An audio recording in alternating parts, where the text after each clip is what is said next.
Hello friends, इस video में हम बात करेंगे एक अपकमिंग एसएमई आईपीओ की जिसकी बम्पर डिमांड चल रही है, जिसका नाम है मैक्सपोजर लिमिटेड आईपीओ। तो ये आईपीओ कल यानी कि 15 जनवरी को ओपन हो रहा है और 17 जनवरी को क्लोज हो जाएगा। तो इस वीडियो में हम इस कंपनी का सारा रिव्यू करेंगे कि कंपनी किस सेक्टर की है, क्या काम करती है और ये फाइनेंशियली और फंडामेंटली कैसी कंपनी है, यानी कि प्रॉफिट मेकिंग है या लॉस मेकिंग है, और इसकी ग्रे मार्केट में क्या डिमांड चल रही है, जिससे हमें लिस्टिंग गेंद का अंदाजा मिलेगा। तो बने रहिए वीडियो के लास्ट तक। सबसे पहले बात करते हैं इसकी डिटेल की। तो इसका फेस वैल्यू रखा गया है 10 rupees per share. Price band 31 रुपये से 33 रुपये और इसकी लॉट साइज रखी गई है 4000 शेयर की। और यह कंपनी टोटल इश्यू लेकर आ रही 20.2 करोड़ का, जो कि सारा का सारा फ्रेश इश्यू है। और इस आईपीओ की लिस्टिंग होगी एनएसई एसएमई पर। अब बात करते हैं कि कंपनी करती क्या है, यानी कि किस सेक्टर की कंपनी है। तो ये कंपनी 2006 में स्थापित हुई है, यानी कि अपने सेक्टर की काफ़ी पुरानी कंपनी है। तो अच्छा एक्सपीरियंस हो रखा है अपने सेक्टर का। और ये विभिन्न प्लेटफॉर्मों पर पर्सनलाइज मीडिया यानी कि व्यक्तिगत मीडिया और एंटरटेनमेंट की सेवाएं उपलब्ध कराती है। तथा ये इन फ्लाइट एंटरटेनमेंट यानी कि जो फ्लाइट के अंदर एंटरटेनमेंट की सुविधा उपलब्ध कराई जाती है, वो भी ये कंपनी प्रोवाइड करती है। कंटेंट मार्केटिंग यानी कि किसी कंटेंट की मार्केटिंग के लिए भी ये मतलब एडवर्टाइजिंग करती है। कंपनी की प्रयोगशाला मुंबई में स्थित है, जो कई प्रकार की सेवाएं प्रदान करती है, जिनमें कस्टम संपादन, मेटा डेटा निर्माण, डुप्लीकेशन, इस प्रकार की काफ़ी सारी सुविधाएं उपलब्ध करवाती है।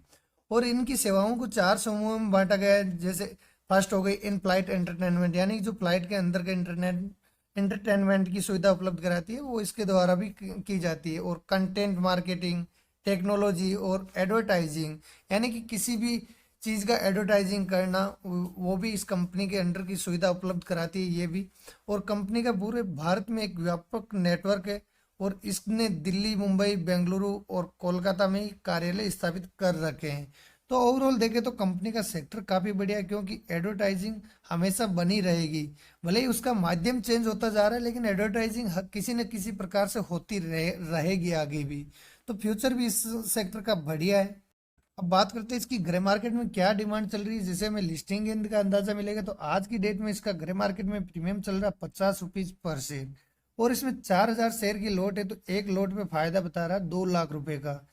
और परसेंटेज वाइज देखें तो लगभग 151% के करीबन रिटर्न मिलने की उम्मीद है, जो कि एक बम्पर रिटर्न माना जाता है किसी भी आईपीओ के लिए। और इसकी डिमांड भी काफ़ी ज़बरदस्त चल रही है। अब देखना ये है कि आने वाले 2 दिन इसकी डिमांड कैसी रहती है, क्यूआईबी और एनआईआई की तरफ से कितना रेस्पॉन्स मिलता है। अगर अच्छा रेस्पॉन्स मिलता है तो इस आईपीओ में ज़रूर हम लिस्टिंग एन के लिए अप्लाई कर सकते हैं। अब बात करते हैं कंपनी फाइनेंशियली कंडीशन कैसी है, प्रॉफिट मेकिंग है या लॉस मेकिंग है। तो सबसे पहले बात करें एसेट की, तो 2022 में एसेट था 4485 लाख, जो 2023 में बढ़कर हुआ 4878 लाख। और फर्स्ट 2 क्वार्टर में ये हो गया 5355 लाख। बात करें रेवेन्यू की, तो रेवेन्यू में भी सेम ग्रोथ दिखती नजर आ रही है। और फर्स्ट 2 क्वार्टर में इसने जनरेट किया 2059 लाख का रेवेन्यू जनरेट किया है। और प्रॉफिट आफ्टर टैक्स की बात करें तो 2021 में 36 लाख का प्रॉफिट जनरेट किया, 2022 में 35 लाख का प्रॉफिट जनरेट किया और 2023 में ये 441 लाख का प्रॉफिट जनरेट किया। और फर्स्ट 2 क्वार्टर में इसने 370 लाख का प्रॉफिट जनरेट कर चुकी, यानी कि प्रॉफिट में इसने शानदार बढ़ोतरी की है पिछले साल दर साल से। बात करें नेटवर्थ की, तो 2023 में नेटवर्थ थी 3114 लाख और फर्स्ट क्वार्टर में ये हो गई 3478 लाख। अब बात करें इनके रिजर्व रिजर्व की, तो 2022 में रिजर्व में थे इनके पास 2334 लाख, जो 2023 में बढ़कर हुए 2775 लाख और फर्स्ट 2 क्वार्टर में ये हो गए 3146 लाख, यानी कि इनके पास रिजर्व में काफ़ी अच्छा खासा पैसा है। बात करें इनके ऊपर बोरोविंग की, तो 2022 में बोरोविंग 293 लाख की थी, जो 2023 में बढ़कर 333 लाख की हुई। और फर्स्ट 2 क्वार्टर में ये 462 लाख की हो गई, यानी कि बोरोइंग उतनी ज़्यादा नहीं है। एक तरह से हम इसको बोरोइंग मुक्त कंपनी मान सकते हैं, क्योंकि इनके पास रिजर्व में अच्छा खासा पैसा, प्रॉफिट भी अच्छा खासा जनरेट कर चुकी थी, इस लोन को कभी भी चुकाने की क्षमता रखती है। तो बोरोइंग इसके ऊपर ना के बराबर है। इस हिसाब से कंपनी फाइनेंशियली काफ़ी अच्छी कंपनी दिख रही है। अब बात करें इसके की इंडिकेटर की, तो इसका आरओई निकल के आता है 14.3 का और आरओ से ये 19% का, जो कि दोनों ही काफ़ी बढ़िया है। और डेप्ट की हम पहले ही बात कर चुके हैं कि इसके ऊपर ना के बराबर है। डेप्ट की वैल्यू आ रही है 0.03 की, जो कि काफ़ी बढ़िया है। और रिटर्न ऑन नेटवर्थ है 14% की, ये भी ठीक ठाक है, उतनी कम भी नहीं है। और पीबीवी आ रही है 1.59 की, जो कि ठीक है। ओवरऑल देखें तो कंपनी फाइनेंशियली और फंडामेंटली काफ़ी अच्छी कंपनी नज़र आ रही है। अगर इसके एंकर पोर्शन की, तो एंकर पोर्शन रखा गया 5.6 करोड़ का। और अब बात करें इसकी प्रमोटर होल्डिंग की, तो आईपीओ लाने से पहले 84% की प्रमोटर होल्डिंग है, जो कि आईपीओ लाने के बाद में 61% की रह जाएगी। यानी कि आईपीओ लाने के बाद भी काफ़ी अच्छी प्रमोटर होल्डिंग बच जाएगी। अब बात करें इसके रिजर्वेशन की, तो क्यूआईबी के लिए 50% रिजर्व है, रिटेल के लिए 35% और एनआईआई एचएनआई के लिए 15% रिजर्व रखा गया है। और बात करें इसकी लोट साइज की, तो रिटेल कैटेगरी में मिनिमम एक लोट के लिए अप्लाई कर सकते हैं, जिसके लिए 4,000 शेयर के लिए अप्लाई करना होगा। और इसके लिए 1,32,000 रुपये हमें इन्वेस्ट करना पड़ेगा। अब बात करें इसके अलॉटमेंट की, तो इसका अलॉटमेंट आएगा 18 जनवरी को, रिफंड होगा 19 जनवरी को, और इस आईपीओ की लिस्टिंग होगी 22 जनवरी को।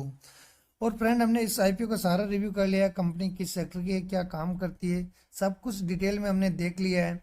तो अब हमें फाइनली डिसीजन लेना है कि इस आईपीओ में अप्लाई करना है या अवॉइड करना है।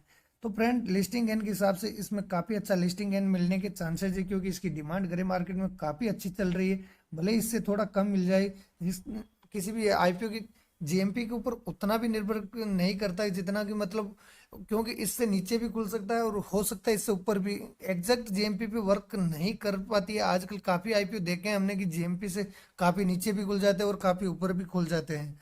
तो जीएमपी एग्जैक्ट वैल्यू नहीं बता पा रही है, बट इसमें काफ़ी अच्छा लिस्टिंग एंड मिलने का चांसेस है। और फ्रेंड, और भी ज़्यादा आप सेफ्टी के साथ जाना है तो पहले 2 दिन का सब्सक्रिप्शन स्टेटस देख लेना। अगर अच्छा इसको रिस्पॉन्स मिलता है तो इसमें अप्लाई कर सकते हैं, अदरवाइज अपनी रिस्क लगा के ही इस आईपीओ को अवॉइड कर सकते हैं। और फाइनली डिसीजन अपनी रिसर्च के बाद ही लेना है। और फ्रेंड, वीडियो अच्छा लगा तो वीडियो को लाइक कीजिए, चैनल को सब्सक्राइब कीजिए, साथ में बेल आइकन को भी ऑन कर दीजिए, ताकि हमारे वीडियो का नोटिफिकेशन आपको मिलता रहे। धन्यवाद।